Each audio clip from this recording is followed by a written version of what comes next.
जिस अमेरिका के राष्ट्रपति को अपने व्यक्तिगत मित्र बताते हैं, उन्होंने मित्रता कैसी निभाई उसका खामियाजा पूरा देश भुगत रहा है। जिस प्रकार से देश में जो हालात बने, जो पहलगाम की घटना घटी, पूरी दुनिया ने इसके आलोचना की, लेकिन ऑपरेशन सिंदूर के समय और जिस प्रकार से सीज फायर हुआ उसके बाद कोई देश हमारे साथ खड़ा नहीं हुआ। भले सांसदों के प्रतिनिधि भेजे गए, लेकिन कोई भी देश हमारे साथ खड़ा नहीं हुआ। ये विदेश नीति की असफलता है। और जहाँ तक कि ट्रंप की बात है, ट्रंप अपना मित्र बताते हैं, लेकिन सीज फायर मैंने कराया, इस प्रकार से देश के प्रधानमंत्री का न केवल अपमान किया, कोई नरेंद्र मोदी जी का व्यक्तिगत अपमान नहीं है, ये देश के प्रधानमंत्री का अपमान है। और एक बार नहीं 37 बार उन्होंने कहा कि मैंने सीज फायर कराया, और इसका जवाब मोदी जी नहीं दे पाए।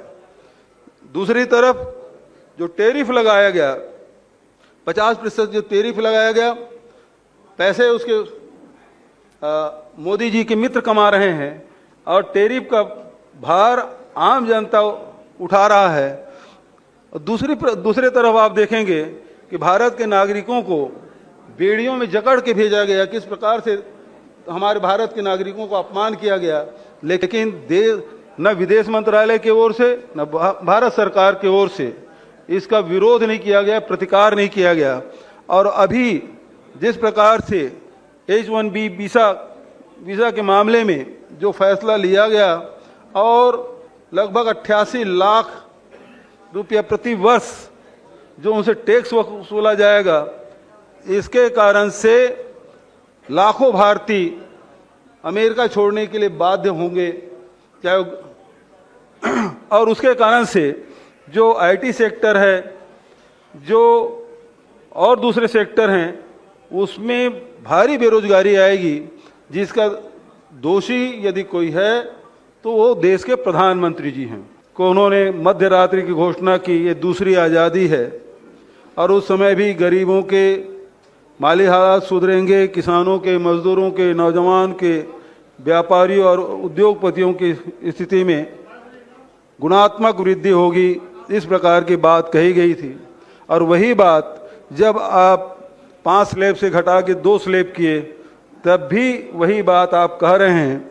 लेकिन इन 8 सालों में आर्थिक पूरे देश की जनता को लूटने का काम केंद्र सरकार ने किया।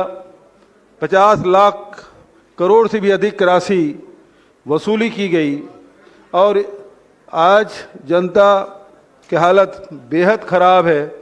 उनके क्रय शक्ति बिल्कुल क्षीण हो गई है, और अब ये कहते हैं कि उत्सव मनाने के बाद जब लोगों के पास पैसे ही नहीं हैं तो खरीदी किस बात की करेंगे।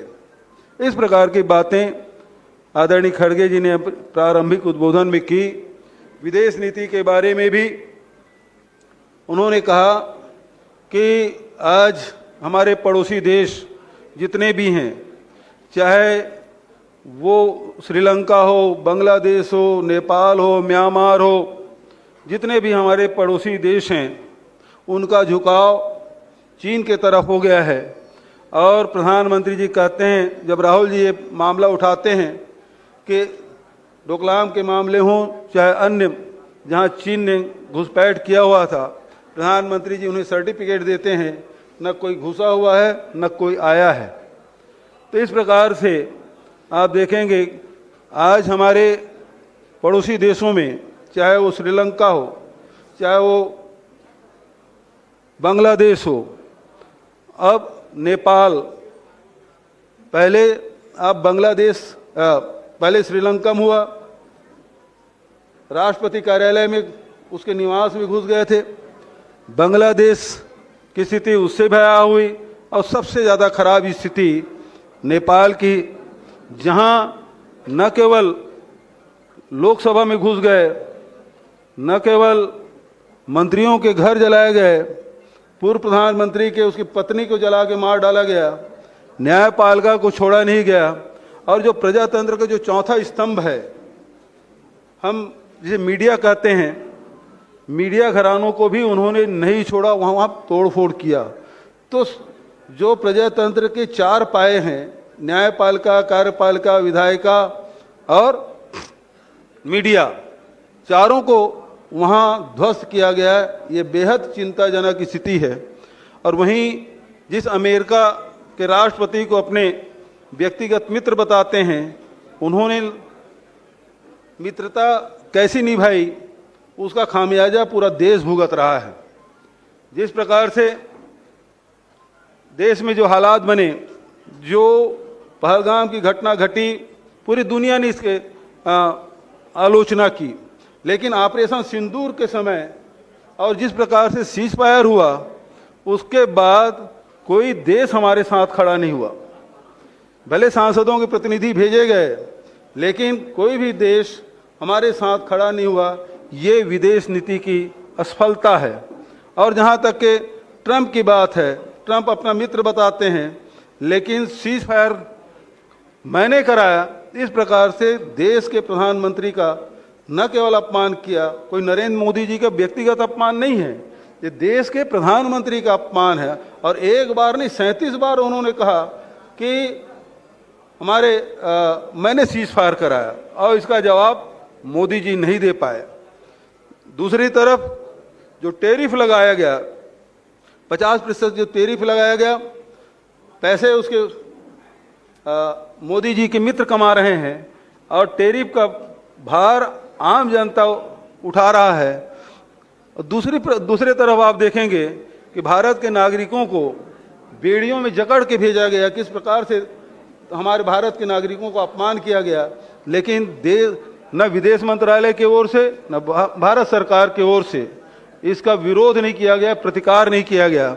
और अभी जिस प्रकार से H-1B वीज़ा के मामले में जो फैसला लिया गया, और लगभग 88 लाख रुपया प्रति वर्ष जो उनसे टैक्स वसूला जाएगा, इसके कारण से लाखों भारतीय अमेरिका छोड़ने के लिए बाध्य होंगे, चाहे और उसके कारण से जो IT सेक्टर है, जो और दूसरे सेक्टर हैं, उसमें भारी बेरोजगारी आएगी, जिसका दोषी यदि कोई है तो वो देश के प्रधानमंत्री जी हैं। तो विदेश नीति उनकी पूरी तरह फेल, देश के आर्थिक नीति पूरी तरह फेल, पड़ोसी देशों के जो संबंध पहले थे, प्रगाढ़ संबंध थे, वो खत्म हो गया। उसका दोषी कोई है तो वर्तमान सरकार है। और आज सरकार की स्थिति बेहद नाजुक है। आज आप देखेंगे किस प्रकार से डबल इंजन की सरकार है, और डबल इंजन की सरकार है, बेहद कमज़ोर हो गया है। इसका रिंग पिस्टन खराब हो गया है और धुआं फेंकने का काम कर रहा है। अब इसमें कोई जान नहीं बची, कोई ताकत नहीं है।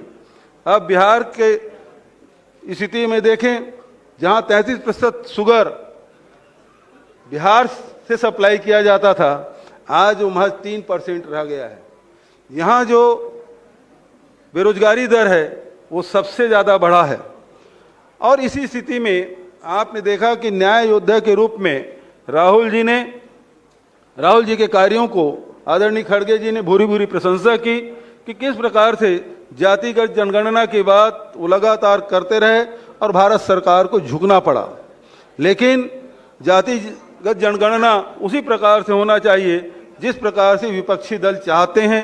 राहुल गांधी जी जिन उद्देश्यों को लेकर जाति जनगणना की बात कर रहे हैं उसके हिसाब से होना चाहिए, खाना पूर्ति नहीं होना चाहिए। SIR के मामले में भी जो कदम राहुल जी ने उठाया, जो कदम बिहार की जनता ने राहुल जी का साथ दिया और कहीं निर्वाचन आयोग को बैकफुट में आना पड़ा, तो ये सारी बातें हैं। लेकिन एक बात और खड़गे जी ने जो बात कही है, जो हमारे प्रजातांत्रिक संस्थानें हैं जिसके माध्यम से प्रजातंत्र की जड़ें मजबूत होती है, वो सारे संस्थाएं कमज़ोर की जा रही है। चाहे वो कार्यपालिका हो, चाहे विधायिका हो, चाहे वो न्यायपालिका हो, चाहे ED और IT या CBI का उपयोग ये व्यक्तिगत दुश्मनी निकालने के लिए कर रहे हैं, राजनीतिक द्वेष के लिए कर रहे हैं।